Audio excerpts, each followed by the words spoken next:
How's the state of the world today? We told you about the terrorist attack in Kenya by the Muslim terrorist group called Al-Shabaab, going into a university and sorting students, Muslims from Christians, immediately murdering the Christians, holding many more hundreds hostage. But what's the rest of the world look like? Well, let's take a look around the world.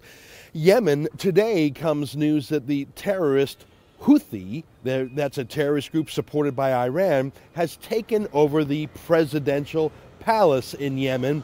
Yemen was held up by Barack Obama just last fall as the centerpiece of his foreign policy. It has now fallen into the hands of Muslim terrorists. Well, how about Iraq and Syria, where the United States and, in fact, Canada are mounting a limited military strike on the Islamic State terrorists, which used to be called Al-Qaeda in Syria and Iraq? Well, that's not going particularly well either. News comes that 25,000 new terrorist recruits have joined their forces. As I've told you before, the Kurdish government estimates there are 200,000 ISIS terrorists and now another 25,000. Do you think that the Canadian and U.S. attacks, which are really just pinpricks, it's not all-out war, I don't believe we've actually killed 25,000. In fact, they are growing. There was talk earlier this year about a major assault on the city of Mosul. That's a city of 2 million people that is governed by the Islamic State. That attack has been called off. We are losing.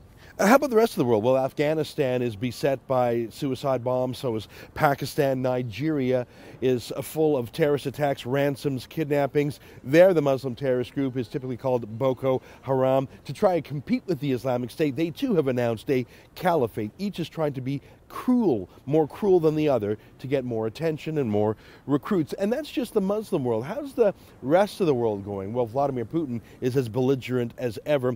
His government recently announced that it regards Crimea, which was illegally seized from Ukraine, as such an integral part of Russia that it would defend it with nuclear weapons. It continues to wage a slow-motion invasion of the rest of Ukraine. Look at Venezuela, as corrupt and dictatorial and authoritarian as ever it was. North Korea, with impunity, hacks into U.S.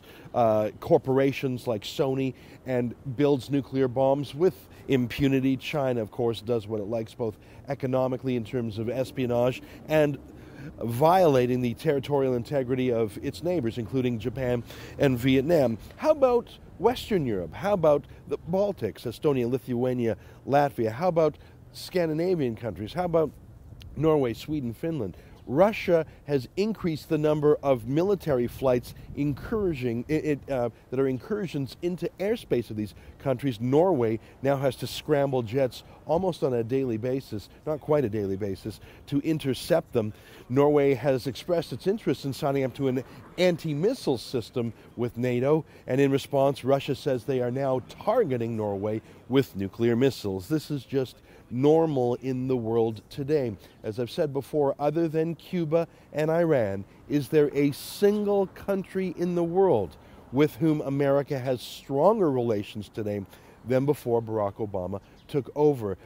America's friends have been betrayed. America's enemies are heartened. The world is a more dangerous place now. And don't take it from me. Take it from Ambassador James Jeffrey, an Obama ambassador, commenting on the Middle East. I want to quote him exactly. He said, "It's a goddamn free fall." I appreciate his colorful language. I didn't need him to say it. I could see it with my own eyes. Another U.S. senior official told a newspaper off the record that all he's waiting for is an archduke to be assassinated. A comment on what sparked the First World War. Everything was falling apart, and that one match lit the whole thing ablaze. All this happening under the passive observation of Barack Obama. He is so disengaged, he really doesn't care.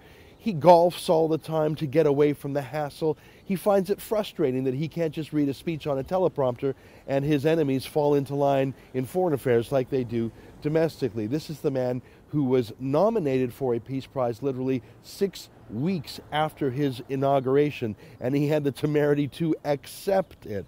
Look at your Peace Prize world now. Say, they used to call the U.S. president the leader of the free world. I don't think that's accurate anymore. I mean, America is still the leader of the free world, but is the person who inhabits the office of the President of the United States, is Barack Obama really the leader of the free world? I don't think anyone would say that. Certainly not America's friends and certainly not America's enemies. Who is the leader of the free world morally, in terms of geopolitical alliances, even just rhetorically? Who is the leader of the free world? Well, if you've got a better name than Stephen Harper, I'd like to hear it.